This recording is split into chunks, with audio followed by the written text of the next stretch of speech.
I hoisted my backpack over my shoulder and joined the crush of people streaming down the ferry's gangplank. I'd made it to Martha's Vineyard at last, that storied island. I'd heard it was almost too charming, that Princess Diana had stayed there. Lots of presidents, Carly Simon and James Taylor once upon a time. There had to be something cool about it.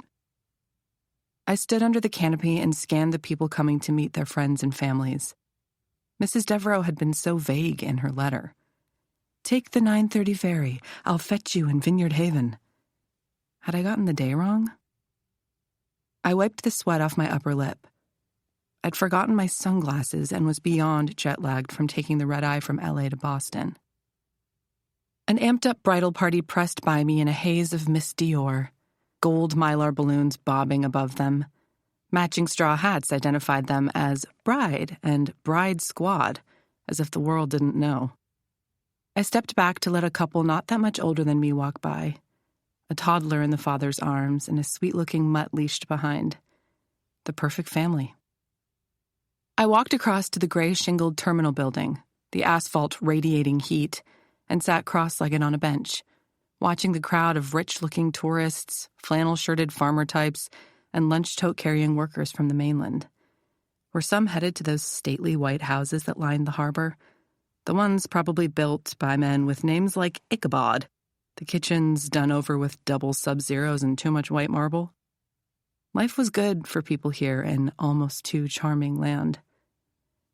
I held my suede fringe bag close, one of my mother's favorites.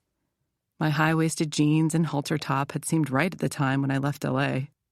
But from the few stares and glances cast in my direction, I now knew I looked out of place. Not that I cared much about dressing for others. I dressed for joy. And my dwindling bank account. I'd eaten nothing since the peanuts on the plane because the ferry snack bar offered only industrial-looking clam chowder and some shriveled hot dogs, and a $10 deck of playing cards featuring a vintage Martha's Vineyard map, which I'd bought in a moment of impulse and regretted as soon as cash changed hands. I called Nate's number. "This is Nate. Sorry, I'm not here right now, but we'll talk soon." Why did he never pick up? He was always so busy with his tech startup, which was taking forever to start up. I sipped my bottle of club soda, an economical drink since the bubbles made me feel fuller, and watched my fellow passengers match up with their rides. A white Range Rover arrived, and the bridal party wrangled their balloons into the car and piled in. Soon, a white-haired woman wearing a pink button-down shirt waved to the perfect family, and off they went, the mother fussing over the daughter or daughter-in-law. It made me miss my own mom.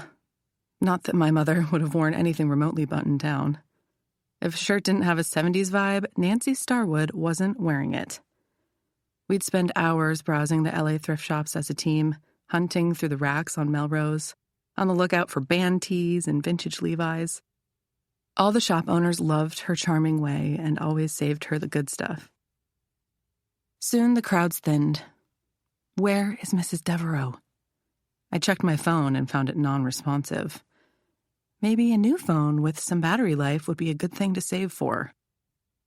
I turned the golden bracelet on my wrist, a habit I'd just acquired.